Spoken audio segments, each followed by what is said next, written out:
programa ay rated G. Ito ay pwede sa lahat ng manonood. Gusto niyo bang makita ang lugar kung saan naglabanan noon ang mga Roman gladiators? Nandito ako ngayon sa The Colosseum! Alamin natin ang misteryo ng lugar na ito at ng iba pang mga gusali dito sa Rome. Mga kapatid, ako po si Aga Mulak. Tumingin-tingin ka lang, ang daming pwedeng matuklasan. Maging isang Pinoy Explorer! Woo! Yay! Last week, inumpisahan natin ang pagtuklas sa bansang Italia.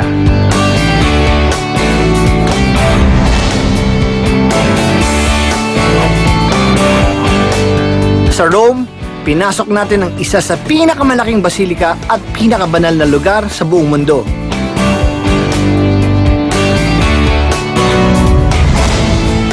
Nilibot din natin ang ilang sikat na pasyalan doon, sakay ng motorsiklo. At nag-aral ako ng Italian cooking sa tulong ng isang Italian chef. Okay. What do you think? Squeeze the dough. Like this, open your palm. Fantastic. Ngayong linggo, itutuloy natin ang Italian adventure sa Rome at sa bagong syudad, ang Milan. Mga tigre at mga gladiator, labanan hanggang kamatayan sa Colosseum. Yun ang una nating papasyalan.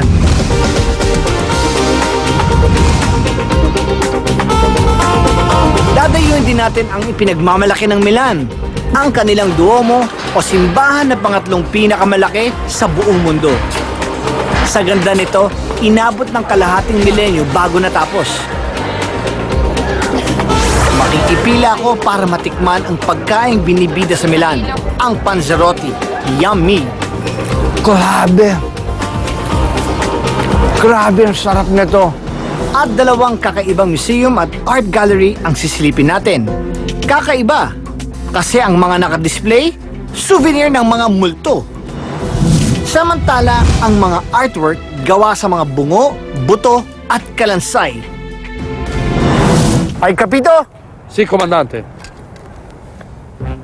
Kasama sa most photographed places in the world, itong The Colosseum.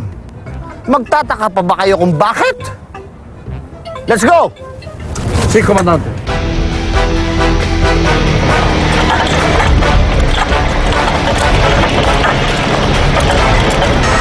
Noong taong 68 AD, nagkaroon ng civil war sa Rome. Kalaunan, nagwagi ang isang militar, si Vespasian, at naging emperor. Siya ang nagpagawa ng Coloseo. It was built primarily for political purposes. Again, para mapaligayan niya ang mga tao so that yung mga tao hindi mag-alsa at magwala at rumebelde against the ruling elite at that time. Sa ibabaw ng dating lawa, itinayo ng mga presyong Hudyo ang Coloseo. At matapos ang 8 taon, binuksan ito noong taong 80 AD. Dambuhala ito. 50 meters ang taas at may lawak na mahigit 29,000 square meters. Maliit lang ng konti sa 36,000 square meters ng Araneta Coliseum. Pwede silang pumasok sa 80 entrance arches at pumwesto sa 3 palapag. Depende sa kanilang antas sa lipunan. Sa pang-4 na palapag, may bubong.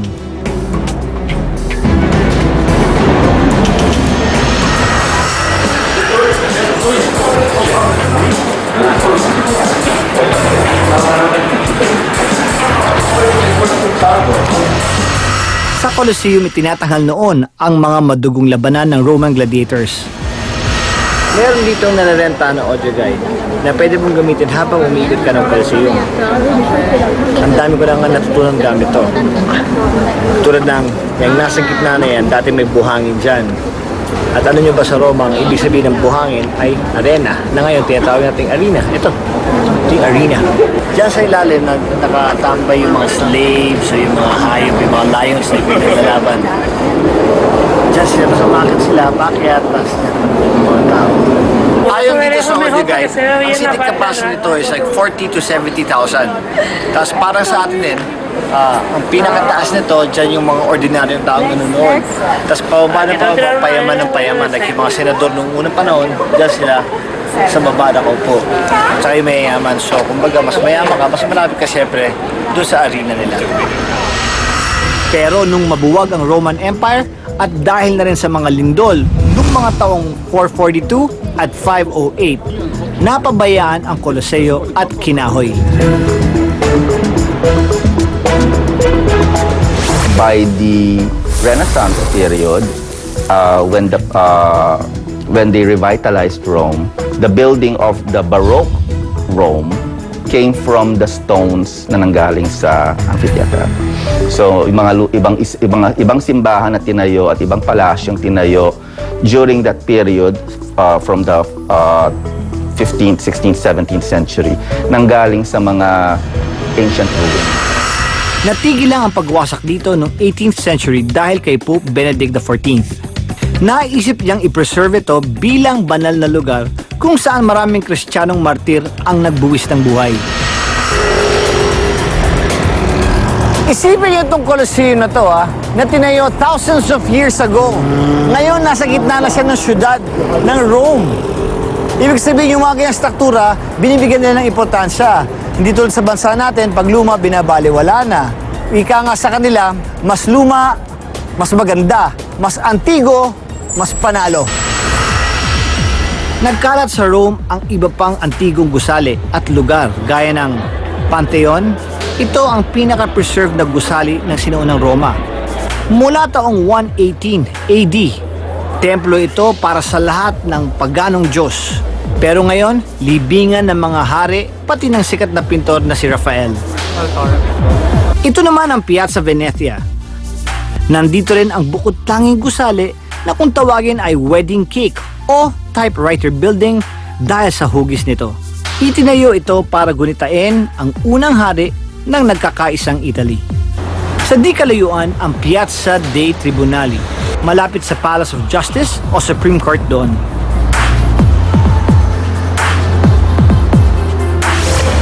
Nakita niyo yung arko na yan. Diyan noon dumadaan si Julius Caesar pag galing siya sa gera na pinanalo nila. At doon sa kabilang side, nag-aabang yung mga tao na pumapalakpak. So kunyari, ako ngayon si Julius Caesar. Hanga ako sa mga Italiano. Hindi lang mga gusali ang na-preserve nila, pati kasaysayan nila. Susunod sa Pinoy Explorer! Aakitin ko ang tuktok ng pangatlong pinakamalaking simbahan sa buong mundo. Ang taas, halos 500 steps. Akala ko ba, may elevator to. Pero may hagdana pa rin. Titikman ko rin ang pagkain pinipilahan dito sa Milan. Parang pinaghalong empanada na buchi. Sobrang sarap. Ibang klase. Pupunta tayo sa kakaibang museum. Kasi ang mga nakadisplay, mga souvenir ng mga kaluluwang nagpaparandam mula sa kabilang buhay. Ano kaya ang mensahe nila para sa atin? At papasukin natin ang Animoy Art Gallery, puno ng mga pinaghirapang obra maestra. Siguradong mapapatitig ka dahil ang mga sangkap, hindi pintura, marmol o bato, kundi mga bungo at buto.